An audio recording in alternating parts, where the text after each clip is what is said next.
Ya, karena di kita sekarang ini yang dihukum adalah yang mengajak. Kan yang berbuat itu. Yang mengajak, siapa yang mengajak? Kalau ajakan itu terbukti, ya itu yang jadi sasaran. Tapi kan begini, ketika dia mengajak untuk demonstrasi, bisa jadi terjadi demonstrasi aman. Ketika dia mengajak demonstrasi, bisa jadi terjadi demonstrasi yang rusuh. Karena tadi misalnya ada insiden Afan Kurniawan. Soleman Ponto, silakan Pak Soleman, Anda mau menyampaikan apa? Jadi kalau seandainya hanya mengajak demonstrasi lalu terjadi kerusuhan, bukan salah dari ajakan itu. Ya, karena di kita sekarang ini yang dihukum adalah yang mengajak. Kan yang berbuat itu. Yang mengajak, siapa yang mengajak? Kalau ajakan itu terbukti, ya itu yang jadi sasaran. Tapi kan begini, ketika dia mengajak untuk demonstrasi, bisa jadi terjadi demonstrasi aman. Ketika dia mengajak demonstrasi, bisa jadi terjadi demonstrasi yang rusuh. Karena tadi misalnya ada insiden Afan Kurniawan. Kan beda-beda. Ya bisa Bukan saja. karena ajakannya, ini logika sederhana. Ya nanti kan di pengadilan baru akan diikutin apa masing-masing siapa berbuat apa di pengadilan kan bisa didalami nanti di situ. Ya ini perang bagaimana dari jaksa dan si advokatnya. Oke.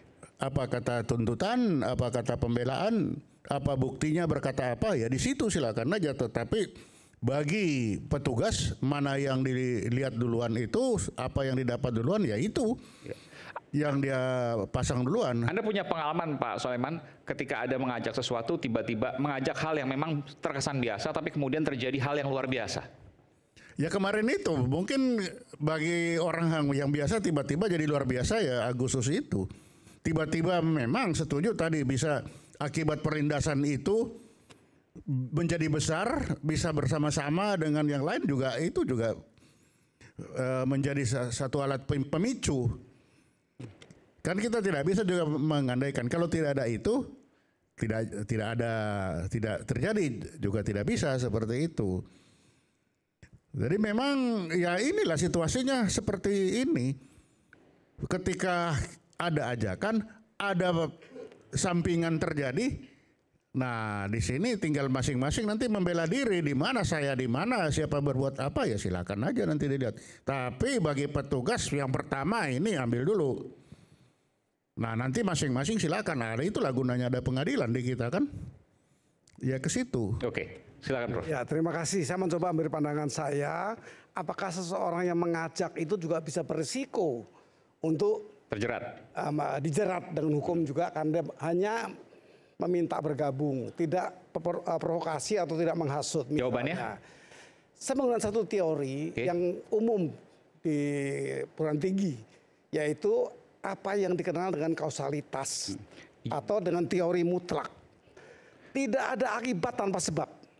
Von Bury, conditio sine qua non, itu menunjukkan bahwa tidak mungkin ada akibat tanpa sebab. Maka ditelusuri sebab yang mana. Kalau banyak sebab yang relevan. Ini tugas penegak hukum nantinya untuk membuktikan. Apakah karena ajakan demonstrasi ataukah karena insiden Afan? Kan itu pertanyaannya. Ya nanti akan ketemu itu. Jadi kalau ada suatu akibat yang timbul, tentu ada sebabnya. Itu teori mutlak. Salah satunya oleh Von Bury.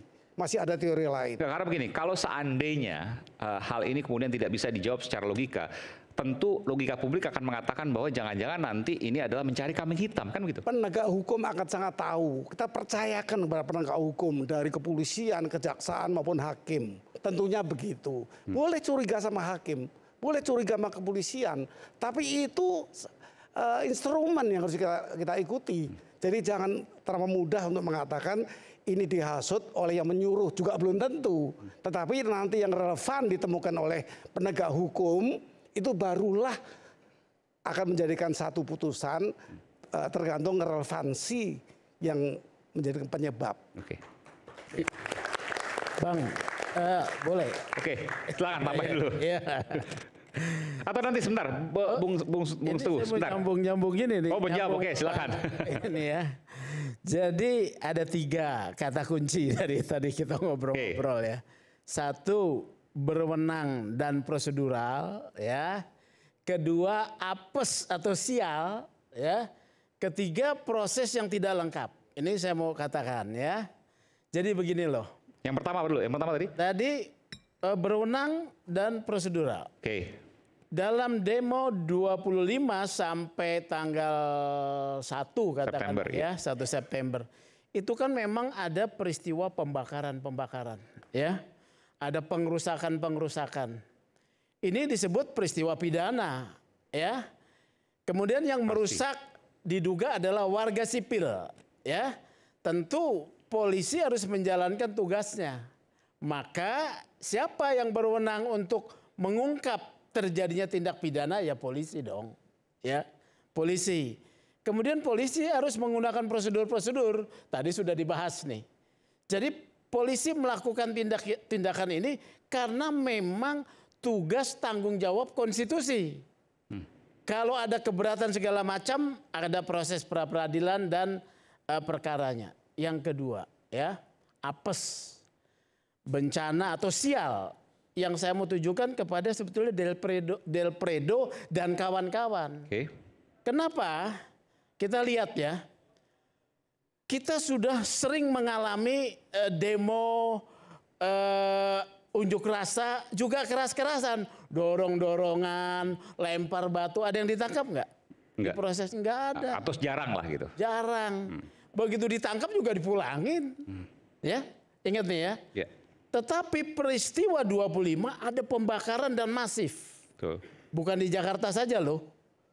Di Jawa Tengah, ya, di Yogyakarta, kantor polisi juga dibakar ya, Polda bahkan.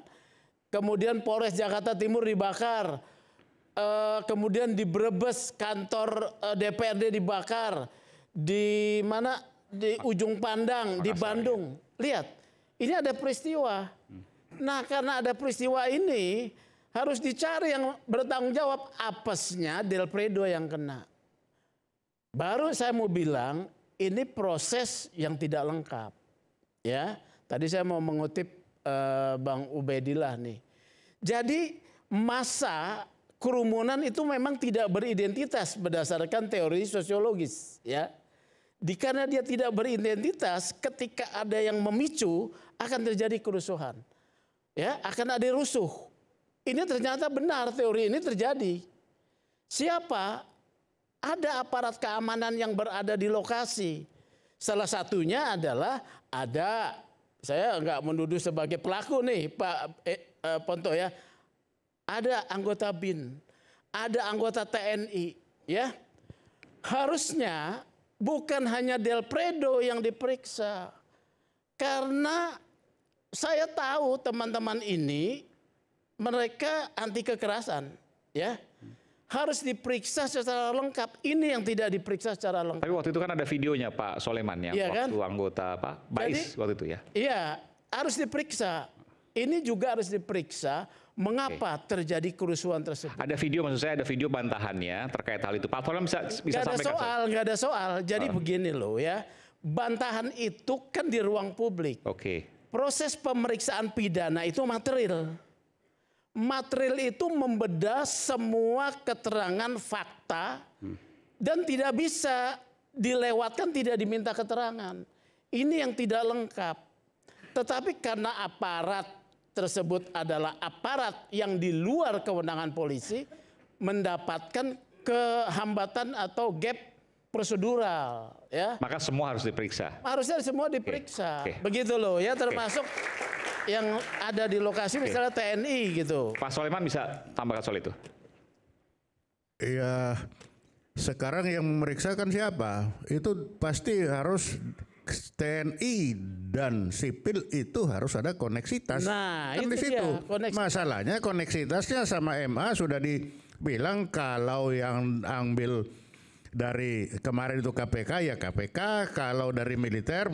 Jadi koneksitas sendiri sudah Untuk tindak dibatasi. pidana korupsi ya kali Pak. Iya, korupsi. Nanti Korupsi. kan jadi sama nanti dengan ini. Tidak dong, kalau ini kan tindak pidana umum ya. Ya Kalau silakan tindak nanti. pidana umum harus ada kebijakan bersama aparatur negara. Dalam hal ini katakanlah siapa? Panglima TNI dan Kapolri untuk bersama-sama menetapkan. Ini kita periksa secara mendalam. Ya. Jadi sebenarnya kemarin kan ada Pak, itu makanya si tentara-tentara ini kan datang ke polisi, itu kesempatan. Yang mana Malah Pak? ditolak itu yang melaporkan itu kan. Yang mana? Lo bukan, itu kan mau Oh, melaporkan ini yang orang. melaporkan Ferry Irwandi Iya, waktu itu. itu kan jalan masuk. Bukan kalau dong, mau. enggak itu. Tapi kalau nggak dikasih jalan masuk, Sebentar, saya bentar. Jadi apa yang diharapkan ketika melaporkan Ferry kan Irwandi pada melaporkan. waktu Nah, di itu situ terbuka semua? Iya, di situ kesempatan. Mari kita bikin ini di koneksitas. Oh pintunya, Kan begitu. pintunya Ferry Irwandi. Kalau Ya, dari Ferry situ Irwandi kan, pintunya. Ferry Ya, kalau Irwandi nggak ada kan itu- mau bukan TNI bukan datang ke polisi untuk mengusulkan koneksitas. TNI datang ke polisi mau melaporkan Ferry Irwandi, Iya, itu beda. Betul Pak, tapi Gitu itulah pintu. Kalau tidak ada pintu itu yang mana bisa Oh tidak masuk. bisa kalau menurut saya Kan ya. itu.